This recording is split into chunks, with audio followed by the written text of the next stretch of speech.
everyone, this is Jennifer Johnson with HotHardware, and today we're going to take a look at the Galaxy Nexus smartphone. This smartphone is currently available from Verizon Wireless for about $300.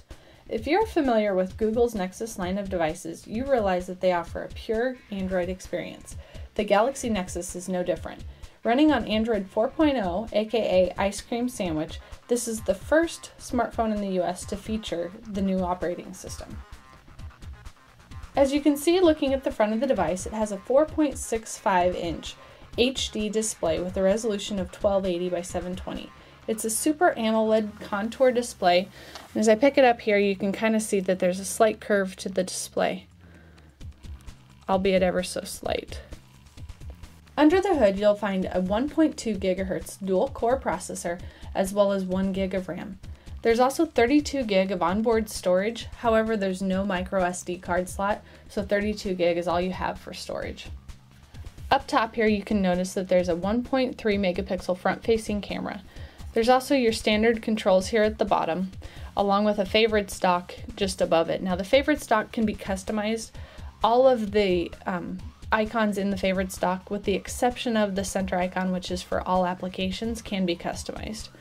And to customize it, all you do is simply just drag and drop and place an icon in or remove an icon from the dock. We'll take a quick look at the edges of the phone here before we dive into the operating system. You can see the volume rocker over here on the left. The base, you have your micro USB port as well as your headset jack. And then you have your power button on the right. Now on the back of the phone you have your 5 megapixel continuous autofocus camera along with the LED flash. Now this camera is said to offer 0 shutter lag in addition to continuous autofocus lens. We'll talk more about that in our review, but just wanted to point it out now. This camera is also capable of 1080p video recording. There's 5 customizable home screens on the Galaxy Nexus. And one of the things we really like about Android 4.0 is that you can drag and drop icons onto another, just like I did here, to create a folder, which is kind of handy. It's a great way to be able to group your icons together. However, you cannot group icons from within the applications menu, so that's something we kind of miss a little bit compared to some other versions, but you're likely to be able to see the same functionality come out as other manufacturers add their own custom UI tweaks and stuff like that to the Android experience. Here's a look at some of the apps. You can see that we have a lot of our test applications already installed on the phone, so you can ignore those from the standard application listing. Kind of paging through here, the two things that you'll notice is My Verizon Mobile and Verizon Backup Assistant, or VZ Backup Assistant. These two apps are probably not really, I would say, not part of the standard Android experience, but Verizon loads them on the phone. You can disable them, but you cannot uninstall them. Page through here, and then you can also scroll over and view all of the widgets, which is kind of handy. Get a direct look at all of the widgets available here.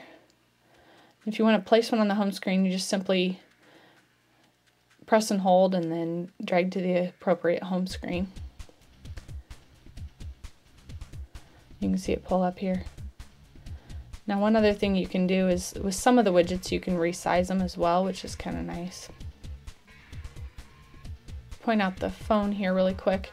Just a little bit of a different look and feel, nothing really too dramatic, but definitely a little bit of a different look. We'll also pull up the web browser here and take a look. Now you'll notice that there's just the standard Android keypad. No swipe or anything like that. That's part of offering the pure Google experience, if you will. We're running over Wi-Fi right now. Our 4G signal is not very good where we are filming.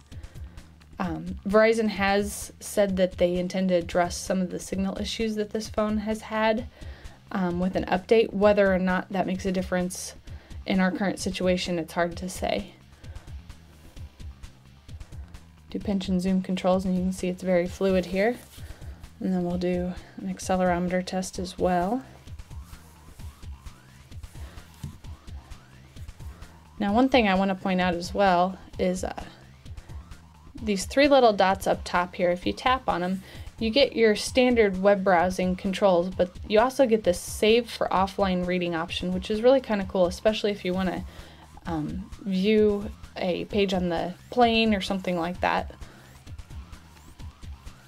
And then to the left of that, you have your tab browsing controls, so you can open up a new tab and switch between tabs. Now, one other thing I want to point out about this little 3 vertical dot icon is you'll see that within other applications as well.